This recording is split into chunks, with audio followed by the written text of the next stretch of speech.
Welcome to the Daily Plunge. We are in the book of Numbers in the Old Testament, chapter 3, verses 1 through 13.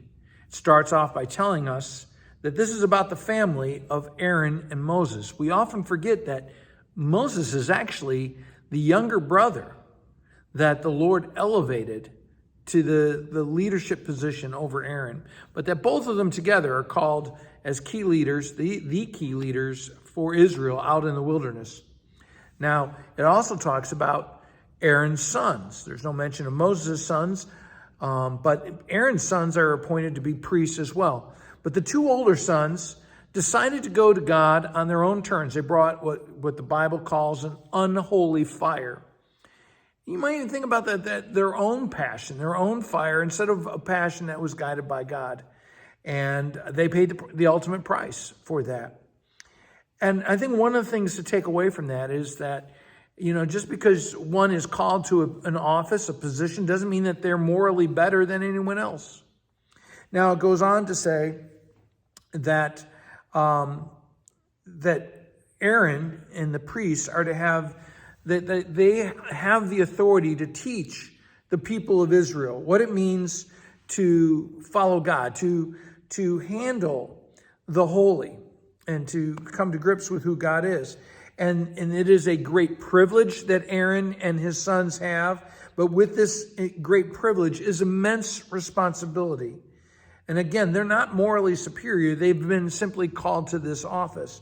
They, as we have seen with the two older brothers, are just as susceptible to temptation. And that there is a mortal danger of dealing with God on your own terms and thinking you can get away with it.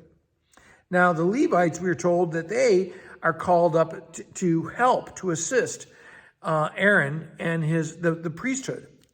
And they are to, as it says, keep guard. Now, the Levites serve under the direction of Aaron and the priests, and they are to perform duties for Aaron, for the priests, that in ultimately serve the whole congregation, the whole people of God.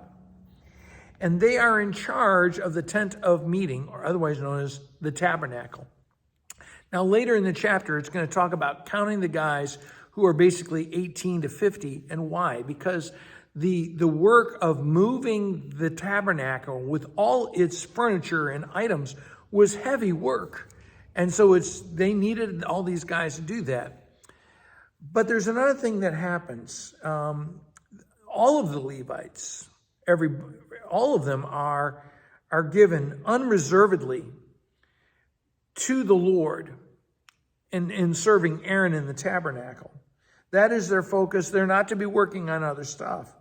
And there's a practical aspect that they shoulder these day-to-day responsibilities, moving the furniture, whatever you want to call it, so that the priests can focus on their role as the spiritual leader, as the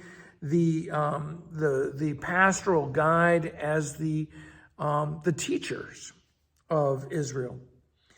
And part of the thing it says at the end of the passage is about how it says, in verses 11 through 13, talks about how the Levites that they are to surrender themselves to the Lord, and they are a substitution for the rest of the firstborn. Just like Jesus Christ surrenders himself to God and is a substitution for all of us on the cross. Well, thanks, friends. Have a blessed day.